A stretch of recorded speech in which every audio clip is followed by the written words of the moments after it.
Hi ladies, Pam Engel here. So I've received a couple of questions about how I use my Jamboree Central, let's say Excel spreadsheet, and I just really wanted to quickly go over how I use it. I mean, feel free to change this as you want. This is just what works best for me, and I'm a super Excel freak. So anyhow, this is the Facebook Party Outline tab, and on here you will see all the posts that I post throughout the parties. This left-hand column right here just tells you what day I'm posting it on. I like to start my parties on a Wednesday because I do 10-day parties, and that way it includes 2 payday Fridays. So you'll see that it includes like Friday is day 3, Saturday is day 4, Sunday is my 5th day of the party. So the left-hand column just basically tells you what day I'm on. This kind of just tells me what I'm posting, and this column right here is just to remind me what pictures to use, because sometimes I like to update them and make sure I'm not using old pictures. And then here are all my hostesses. I just keep them all lined up. I put the name of the hostess, I put their start date, and also the date I'm closing the party, and I just start putting in the dates that I posted my posts. Sometimes I'll skip a post, or sometimes I create something new. So that just works for me. That's how I deal with this. And upcoming hostesses, I just store all the way to the right. You can see that most of these have not started yet. So this is my Facebook Party Outline tab. Just wanted to go through that real quick. Oh, and the colors, I just am really freakish like this. I'm super OCD. I just like color coding and numbers and everything. Purple is the game. Blue means I'm assigning points. See how it says 5 points here, 5 points here. And this beige color just means it's a recruitment post. Green just means it's a closing reminder. And blue means opportunity to host or host a fundraiser. Cool. This is my contact master. Again, this is just me being super OCD. Up here is kind of my legend. And X means that I've asked. Y is yes, N is no, NI is not interested, I is interested, NA is not applicable, D is do not contact any further.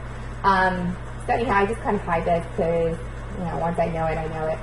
So I've created this spreadsheet so that I can create a filter. To create a filter, you just click on the top purple row, and you go to Home, and you go to Sort and Filter. If you click here, you just say add a filter. I just removed it, but you add a filter. And it kind of creates these little filter arrows at the top on each column. So if I want to filter alphabetically, I just sort A to Z, and I'm filtering all my guests by first name. I can also sort them by last name. But the reason, what I use most is I sort them by first name. If I quickly need to find, I don't know, Dana, you know, I find the Danas. Or sometimes what I do is I'm always using this last follow-up column.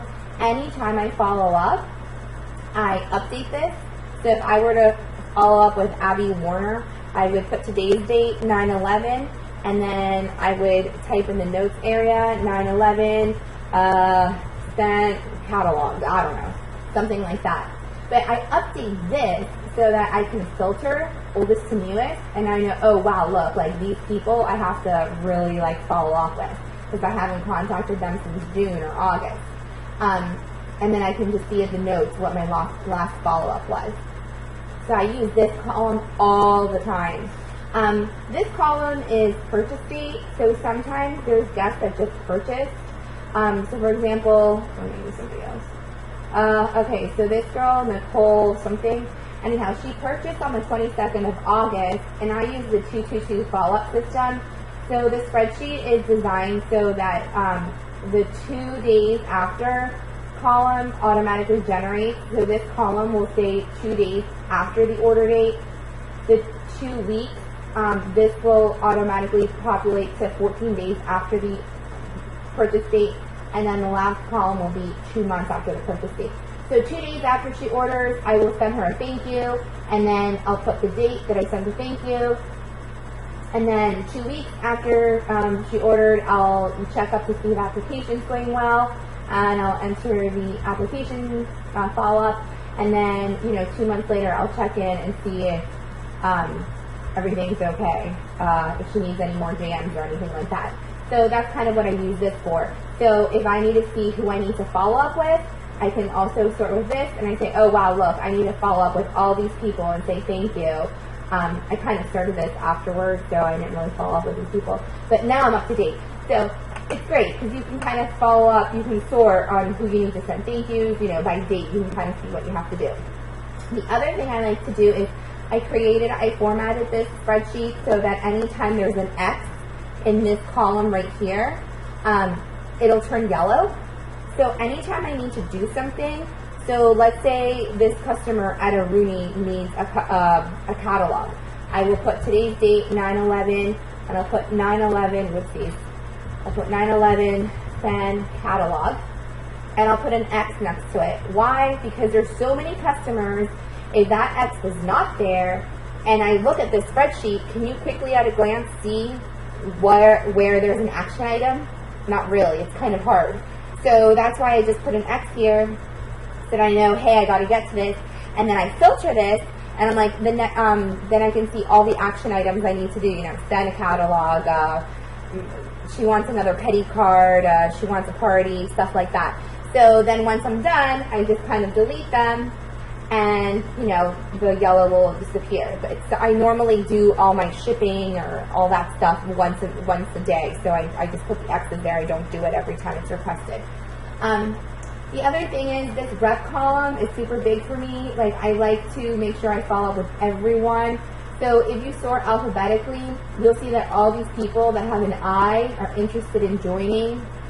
All these people that have an N are not, so I'm not going to ask them again. All these people with the X's, I did ask. All the people with the Y joined. Same with the parties. It's good to follow up. Like all these people said, no, thank you, I'm not interested, so I'm not going to disturb these people ever again, the ones that had the D's. The H is already hosted. So I don't want to make this too long. I mean, if you guys have more questions, feel free to ask me. I hope this has kind of helped. The other thing I wanted to show you was my month tab. So many times from the contact master, somebody will say, let's say Rebecca, she'll be like, oh, you know what, Pam, I can't do a Facebook party right now, but I'd love to do one in November. So I will just literally copy, I will actually cut Rebecca from the contact master. And since she wants her party in November, I'm going to start talking to her in October. And I literally just insert the cut cells in the October tab.